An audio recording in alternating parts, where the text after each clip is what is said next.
Hello दोस्तों, स्वागत है आपका हमारे चैनल मूवी शिफ्ट पर। तो दोस्तों, आज हम जिस मूवी का एक्सप्लेनेशन करने वाले हैं उसका का नाम है कांतारा चैप्टर 1। दोस्तों, इस मूवी की स्टोरी वहीं से स्टार्ट होती है जहाँ पे पहली मूवी की स्टोरी खत्म हुई थी। फिल्म की शुरुआत में हमें शिवा का बेटा दिखाया जाता है। शिवा का बेटा उस जगह पर खड़ा होता है जहाँ पर से शिवा पोला के दिन गायब हो गया था। और शिवा पूछता है कि उसके पिता यहीं गायब हो गए थे। तो वहाँ के लोग शिवा को उसके पूर्वजों की कहानी सुनाने लगते हैं। तो कहानी जो है वो 300 ईस्वी में पहुंच जाती है, जहाँ कादम्बन वंश के लोग राज किया करते थे और शिवा के जो पूर्वज हैं वो इस जंगल में रहते थे। उस जंगल को कांतारा कहते हैं। शिवा के पूर्वज जिस जगह पर रहते हैं वो बहुत ही शक्तिशाली और दैविक शक्ति घिरी हुई है। अभी इनमें से बेदी नाम की लड़की को एक पत्थर दिखाई पड़ता है। दरअसल ये एक पत्थर नहीं होता, बल्कि ये कांतारा जंगल के देव होते हैं और ये देव ही बहुत सालों से कांतारा जंगल की रक्षा करते आ रहे हैं। इसके बाद हमें कादम्बन वंश के बंगारा राज्य के राजा को दिखाया जाता है, जो बहुत ही क्रूर था। जहाँ पर हम बहुत क्रूर राजा को देखते हैं जो कि अपने राज्य में शासन तो करता है, उसी के साथ अपने एरिया के आसपास जो आदिवासी कम्युनिटी के लोग रहते हैं उनके ऊपर भी वह बहुत जुल्म करता चाहते हैं। और वो लोग उन आदिवासियों को अगवा कर लेते हैं, उनको पीटते हैं और उनके ऊपर जुल्म करते हैं और उनको अपने राज्य में लेकर आते हैं। इसके बाद वो उनसे काम भी करवाते हैं। घने जंगल में ऐसे औषधि हैं जो कि राजा भारी दाम में व्यापारियों को बेचा है और बहुत मुनाफा कमाता है, पर वो इन लोगों के ऊपर सिर्फ जुल्म ही करता है। इधर कांतार कमली के लोग रहते हैं और इस जगह को बोला जाता है भगवान का मधुवन, जहाँ पर राजा जाने की सोच रहा है, पर उधर जाना मना है और सारे मानते हैं कि उधर देव रहते हैं जो कि कभी भी उस राजा को उधर घुसने नहीं देंगे। फिर भी राजा नहीं मानता और उन आदिवासियों के ऊपर वह जुल्म करता है और उनके मधुबन में कोई वो कोशिश करता है, पर मानो ये देव की एक चाल और एक मौत का बुलावा। राजा उधर रात के अंधेरे में अपने सैनिकों के साथ और अपना बेटा राजशेखर के साथ जाता है और ये सोचता है कि भगवान के मधुबन को और देव को वो बंदी बना लेगा, पर यह सोच मानो उसी मौत के कारण बन जाती है। धीरे धीरे उसके सैनिक मानो किसी दिव्य कारण से विलुप्त हो गए, मतलब वो मार दिए गए। उसी के साथ उसने ये गलती भी कर दी कि उसने पावन धरती में जाके वहाँ के जंगल को आग लगा दी, जिसके कारण देव का शरीर जल रहा था। और उसी के साथ हम देखते हैं कि राजा को भी खत्म कर दिया जाता है। सिर्फ उसका बेटा छोटा राजशेखर उधर से भाग निकलता है। राजशेखर बहुत ही छोटा था, वो भाग रहा था जंगल में इधर उधर। तब करप्पा आदिवासी जो कि कांतारा में रह रहे थे, उस बच्चे को सही सलामत राजा के राज्य में लौटा दिया। राजशेखर धीरे धीरे बड़ा हुआ और उसने राज्यभार संभाला और कभी भी उसने मुड़कर कांतारा के जंगलों की तरफ नहीं देखा। उसके 2 बच्चे हुए, एक लड़का और एक लड़की। लड़की अपाहिज हुई थी। तभी हम देखते हैं कि करप्पा आदिवासी के उधर से 2 लोग आए जो कि वो देख बोलते हैं, महाराजा इसे हम अपना दूध पिलाएंगे तो ये ठीक हो जाएगी। महाराजा भी उनपे इतना विश्वास करते हैं क्योंकि जब ये छोटे थे यही आदिवासी लोगों ने उन्हें बचाया था। तो इस छोटी बच्ची को उनके द्वारा दूध पिलाया जाता है तो वो बच्ची भी धीरे धीरे ठीक होने लगती है। और दूसरी जगह हम कांतारा के लोगों को देखते हैं जिनको अपने देव के सामने रखा हुआ एक कुएं में एक छोटा सा बच्चा मिलता है। वो बच्चा कैसे प्रकट हो गया किसी को भी नहीं पता, पर उसकी रक्षा मानो स्वयं माता पार्वती की शेरनी कर रही थी। तभी उस बच्चे को बाहर लाया जाता है और एक आदिवासी माँ को पैरमा करके पुकारती है और बोलती है कि यह कांतारा को बदल देगा। फिर हम देखते हैं कि समय बदलता है और कुलशेखर राजा बनता है। राजशेखर अपनी गद्दी अपने बेटे को सौंप देता है और उसकी बेटी जो है अब वो ठीक हो चुकी है, जिसका नाम कनकवती है। कनकवती जो कि दिखने में बहुत ही सुंदर थी।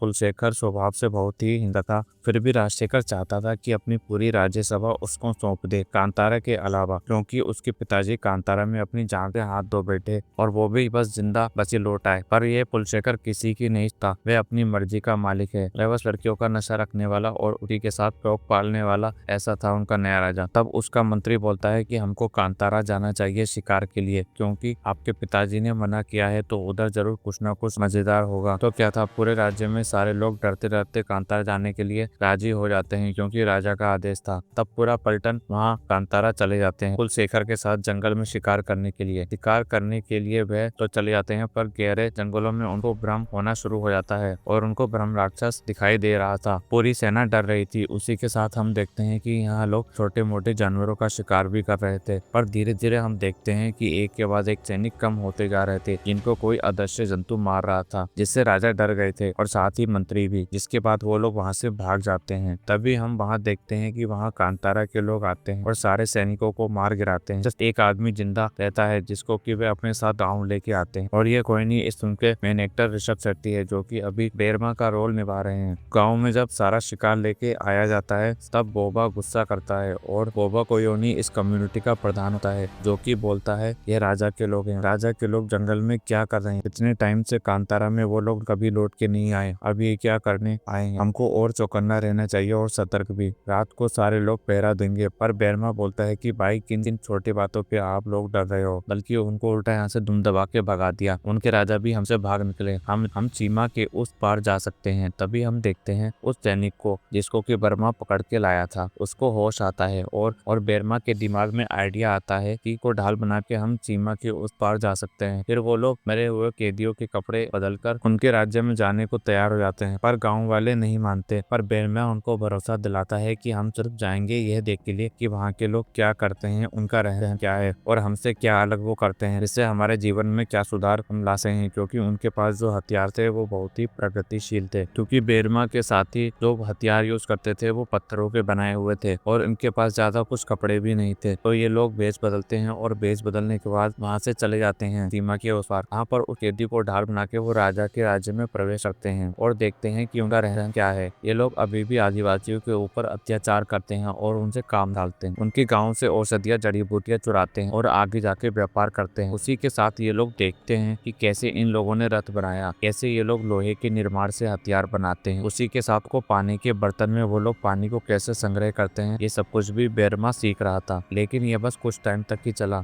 कुछ समय इनके स्वभाव से वहाँ के लोगों को इन पे शक हो गया तो वो लोग इनके पीछे पड़ जाते हैं और यहाँ के लोग भी भागने लगते हैं। बगदार में बेरमा की मुलाकात होती है रानी कनकवती से जो कि खुद मुसीबत में थी और इतने भागदौड़ में वहाँ पर एक घोड़ा था जो बिचक जाता है और उनकी तरफ आने ही वाला था। तब हम देखते हैं कि बेरमा कनकवती को बचाता है और रानी की एक झलक से मानो उसे परिचय और प्यार हो जाता है। रानी जब उनसे उनका परिचय पूछती है तो वो बताता है मेरा परिचय मैं कांतारा से हूँ। और ये खबर मानो आग की तरह फैल चुकी थी। राजा को खबर लग गई थी। कुलशेखर इन लोगों को राज्यसभा में बुलाता है और इनसे पूछता है कि तुम लोग इधर क्यों आए हो, हमसे तुमको क्या चाहिए। तब ये लोग उसी मजाक उड़ाते हैं जिसके बदले उनको बंदी बना लिया जाता है। पर राजशेखर सोच में पड़ जाता है कि इतने सालों बाद कांतारा से क्यों यहाँ ये लोग वापस लौटे, मेरे पिताजी को इन लोगों ने खा लिया था, तो अब ये लोग क्या मेरे बेटे को मारने आए हैं। और इन लोगों को यहाँ से चले जाने के लिए बोलता है। पर कुलशेखर नहीं मानता, वो बोलता है कि इन लोगों को जान से मार देना चाहिए। तब रानी भी इन लोगों को रोकती है और यह बोलती है कि अगर इनको मारोगे तो उनके और लोग यहाँ आएंगे जिससे युद्ध छिड़ सकता है, उनको शांतिपूर्वक रहना चाहिए। पर कुलशेखर नहीं मानता। तब एक सौदा होता है कि अरबियों को उन लोगों को बेच दिया जाता है कि अरबी लोग इनसे अपना काम निकालेंगे। पर भाई ये कहाँ रुकने वाले थे। जिन लोगों ने सौदा किया था रात को उन्होंने इन लोगों से ही सौदा कर लिया कि हमको इधर व्यापार करने दो, इसके बदले हम आपको एक पत्ता खिलाते हैं जिसको अगर आप सूंघोगे ना गहरे नशे में पड़ जाओगे। और ये नशीले पदार्थ कहीं और नहीं बल्कि के घने जंगल में मिलता है जो कि हम आपको ला के देंगे। आधा मुनाफा आपका और आधा हमारा मुनाफा। बेरमा मानो सौदा सीख चुका था। वो सौदा करने के बाद फिर से उधर से वो बाइकजन निकल जाता है और भागते हुए अपने गाँव पहुँचता है। उसी के साथ बहुत सारे सामान भी लाता है जो कि तकनीकी उसने सीखा था, वो तकनीकी अपने गाँव में वो लगाता है। और उसी के साथ वो देखता है कि गाँव में प्रगति होने लगी है। उसने बताया कि हमको हमारे लिए खाना खुद उगाना चाहिए, ये धरती हमको बहुत कुछ देती है। मैंने सीखा कि कैसे धरती की सिंचाई किया जाता है, कैसे फसलें उगती हैं, उन फसलों को कैसे रखा जाता है और कैसे आगे इनको व्यापार में बेचा जाता है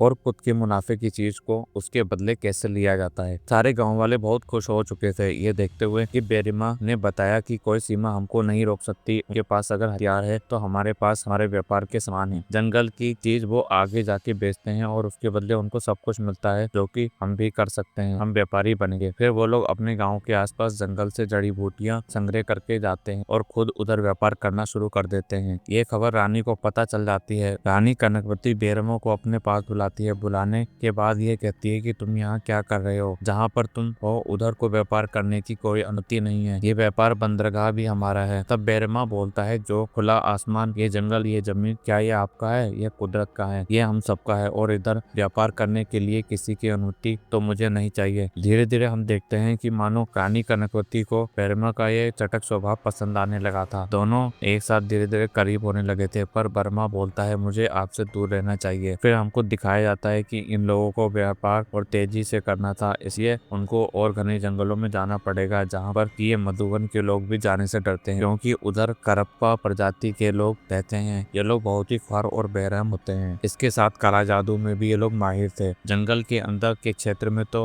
वो लोग पहुंच जाते हैं, पर धीरे धीरे पंजुर्ली देव को चुराने चाहते हैं, जहां पहुंचकर उनके लोग भी धीरे धीरे मरने लगते हैं। बेरमा सोच में पड़ जाता है और उसके कानों में बहुत ही तेज झिंगुर की आवाज आने लगती है, जो कि उसके कान से रक्त निकाल दे रही थी। वो खुद को संभाल नहीं पाता और उसे पहले करप्पा प्रजाति के लोग इनके ऊपर हमला कर देते हैं और एक एक करके इनको बहुत बुरी तरीके से मारते हैं। तभी हम देखते हैं कि करप्पा प्रजाति के एक राक्षस, जो कि अंधेरे में काली गुफा से काला जादू से पैदा हुआ है, वो आता है और बेरमा की छाती पे खड़ा हो जाता है, जो कि उसको जान से ही मारने वाला था। तभी हम देखते हैं कि वही माता रानी की शेरनी उस राक्षस को बेरमा से दूर करती है और उसको जान से मारकर उसे अपने साथ ले जाती है। उसे देखते हुए सारे कम्युनिटी के लोग इधर उधर से भाग निकलते हैं और बेरमा अपनी जान को फिर से वापस पाता है, पर वो शेरनी उसकी आंखों में देखती है, जिसकी आंखों में ज्वाला धधक रहा था। बेरमा उधर से गाँव लौटता है। फिर गाँव वाले उसे कहानी सुनाते हैं इन करप्पा प्रजाति की, जो कि बहुत दूर होते हैं और काला जादू भी जानते हैं। आज से बहुत साल पहले ये लोग हमारे गाँव में आए थे, ईश्वर के मधुबन में, और बोलते थे इनको खाना और रहने की कुछ जगह दीजिए, पर इनका मकसद ही कुछ और था, पंजुर्ली देव को चुराने का और उन पर अपना काला जादू करके उनके देव को अपने वश में लाने का। कुछ टाइम तक तो सब कुछ ठीक चल रहा था, पर धीरे धीरे गांव के जानवर मर रहे थे और वो लोग धीरे धीरे गांव पर कब्जा कर रहे थे। और एक दिन वो लोग पंजुर्ली देव पर काला जादू कर रहे थे, तभी वहाँ की पार्वती माता की शेरनी आती है और उन्हें जान से मार देती है और उसे अपने साथ ले जाती है। बेरमा और उसके साथी जो है वह सही सलामत कांतारा आ जाते हैं। दूसरी तरफ हम देखते हैं कि बेरमा और उसके साथियों ने बंगरा बंदरगाह पर कब्जा कर लिया था। जो बात जब कुलशेखर को मालूम चलती है तो वह अपने पिता से कहता है कि कांतारा पर आक्रमण करने के लिए जा रहा है, लेकिन राजशेखर यहाँ पर कुलशेखर को बहुत चिल्लाता है, क्योंकि उसे बहुत अच्छे से मालूम है। वह कुलशेखर को बहुत समझाता है, लेकिन कुलशेखर मानने वालों में से नहीं था। कुलशेखर तो एक नंबर का अड़ियल था। उसे ऐसा लगता है कि उसके पिताजी ने उसे राजा तो बना दिया, लेकिन प्रजा सैनिक और राजतंत्र अभी भी उसको नहीं दिया है। इसलिए वो अपने पिताजी को कुछ ऐसी जड़ी बूटी खिलाता है जिससे कि उसके पिता जो है वो 2 दिन तक बेहोश रहने वाले थे। और फिर कुलशेखर अपने सारे सैनिक और सेनापति समेत कांतारा पहुंच जाता है और वहां पहुंचने के बाद वो पूरे कांतारा में आग लगा देता है। तो अब कांतारा पूरी तरह से आग की लपटों में था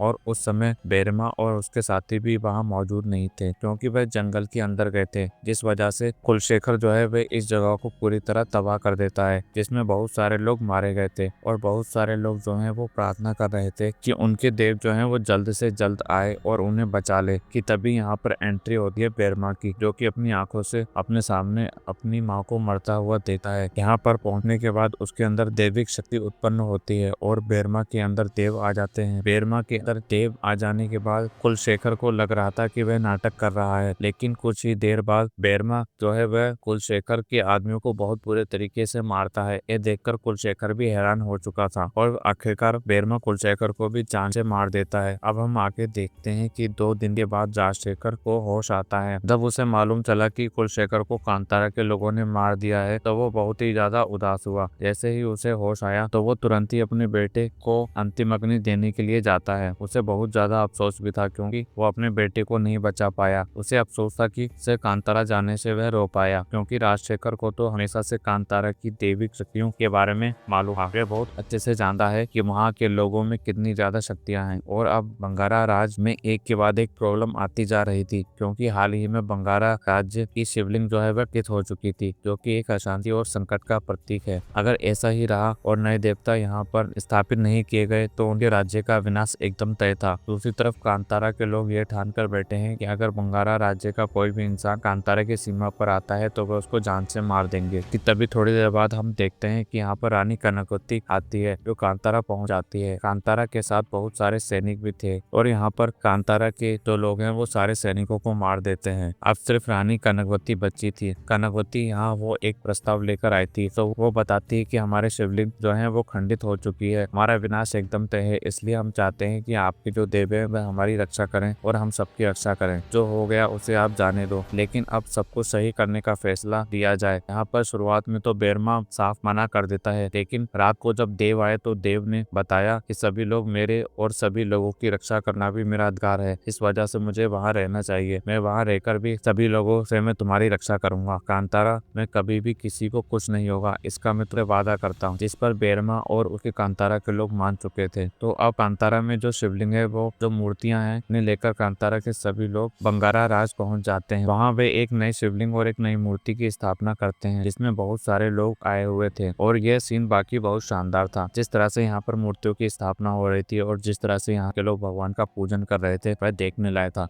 आखिर में राजशेखर जो है वो सभी को धन्यवाद करता है कि आखिरकार उन्होंने हमारे प्रस्ताव को स्वीकार किया। यहाँ पर राजशेखर जो है वो बेरमा से एक चीज और मांगता है। वो कहता है कि अगर हमें बंगारा बंदरगाह मिल जाए तो बहुत अच्छा होगा, जिसके लिए बेरमा मान जाता है। वह बंगारा बंदरगाह को छोड़ देता है, लेकिन यहाँ पर बेरमा की भी एक मांग होती है। वह कहता है कि आपके जेल में जितने भी हमारे बंदी हैं उन सभी को छोड़ना होगा, जिसके लिए राजशेखर भी जाता है। और जो सारे बंदी हैं जो कि कांतारा के थे, वह सभी लोग कांतारा वापस आ जाते हैं। यह देखकर बेरमा और सभी लोगों को बहुत खुशी हुई थी, लेकिन कुछ समय बाद कांतारा में अशांति फैलने लगी थी। वहाँ के जानवर धीरे धीरे मरने लग गए थे और यहाँ पर एक ऐसी बीमारी फैल रही थी जिसमें बच्चे और बूढ़े भी धीरे धीरे मर रहे थे। ये देखकर सभी लोग हैरान थे। सभी लोग समझ गए थे कि देव जो है वो शायद से रूठ गए हैं या फिर उन्हें किसी ने वश में कर लिया है। लेकिन यह इतना आसान नहीं था कि तभी बेरमा को एक सपना आता है और मालूम चलता है कि जो देव है वो सच्ची किसी के वश, क्योंकि बेरमा ने जो सपने में देखा था ऐसा उसने कभी भी नहीं देखा था। और यह काम दरअसल कारप्पर समुदाय का होता है। कारप्पर समुदाय इसी तरह की काली विद्याओं पर भरोसा करते हैं। वो कई सालों से इस पर अध्ययन कर रहे हैं और यहाँ एक सबसे बड़ा नाम सामने आता है और वो राम था, रानी कनकवती। दरअसल में कनकवती को कारप्पर समुदाय के लोगों ने ही बचाया था। तब से कनकवती कारप्पर समुदाय पर ही सबसे ज्यादा भरोसा करती है और उन्हीं को अपना पूर्वज मानती है। और कनकवती की सारी बातें जो है वह राजशेखर भी बहुत अच्छे से मानता है। जब तक जो देव हैं वो कांतारा में थे तब तक वो वहाँ सेफ थे, लेकिन यहाँ पर पहुंचने के बाद कारप्पर समुदाय के लोगों ने कनकवती और राजशेखर के साथ मिलकर देव को वश में कर लिया था। ये एक बहुत बड़ी प्लान थी जो कि कनकवती, राजशेखर और कारप्पर समुदाय बहुत सालों से करते आ रहे थे। अब जब देव वश में आ चुके थे तो यहाँ पर के लोग एक ऐसी काली शक्ति को उत्पन्न कर रहे हैं जो कि बहुत ही ज्यादा शक्तिशाली होगी और कांतारा के सभी लोगों को मार डालेगी। अब ये सारी चीजें जो हैं वो बेरमे को मालूम चल चुकी थी। बेरमे यहाँ कांतारा के हर एक इंसान को इकट्ठा करता है और उन लोगों से कहता है हमारे देव खतरे में है तो समझ लो हमारा कोई अस्तित्व नहीं है। इसी वजह से हर एक इंसान आज हथियार उठाएगा और बंगारा राज्य से लड़ेगा और अपने देव को वापस लाना होगा। तो कांतारा राज्य का हर एक सैनिक बंगारा राज्य की सीमा पर पहुंच जाता है, लेकिन वहाँ सीमा पर बंगारा राज्य के भी बहुत सारे सैनिक पहले से ही मौजूद थे। लेकिन कांतारा के बहुत सारे लोग उनका सामना करते हैं और बेरमा भी अकेला बंगारा राज्य के बहुत सारे सैनिकों को अकेला ही मार देता है, जो अकेला ही उन सभी लोगों पर बहुत ज्यादा भारी पड़ रहा था। दूसरी तरफ हम देखे हैं कि कारप्पर समुदाय की काली शक्तियां जो है वह उत्पन्न हो रही थी, लेकिन इसके लिए थोड़ा समय लगने वाला था और उन्हें शाम तक का वक्त दिया जाता है कि वे किसी भी तरह कांतारा के लोगों को शाम तक के लिए उलझा कर रखे, जिसके बाद काली शक्ति फिर से उत्पन्न होगी। उसके बाद तो राजशेखर बहुत ज्यादा शक्तिशाली हो जाएगा। तो शाम होने के बाद जब काली शक्तियां जो है वो उत्पन्न हो जाती हैं और कारप्पर समुदाय, राजशेखर और कनकवती यहाँ मिलकर बेरमा का सामना करते हैं। बेरमा के सामने बहुत बुरे तरीके से मारपीट कर रहे थे। तभी यहाँ पर भैरवा आता है। भैरवा यहाँ पर बेरमा से कहता है कि शायद तुम्हें पता नहीं है कि तुम कौन हो, तुम उसी जगह पर जाना जहाँ पर तुम हमें मिले थे। तुम कहाँ से आए हो ये हमें नहीं मालूम, लेकिन तुम क्या करने वाले हो ये हमें बहुत अच्छे से मालूम। जिसके बाद बेरमा उस कुएं के अंदर कूद जाता है,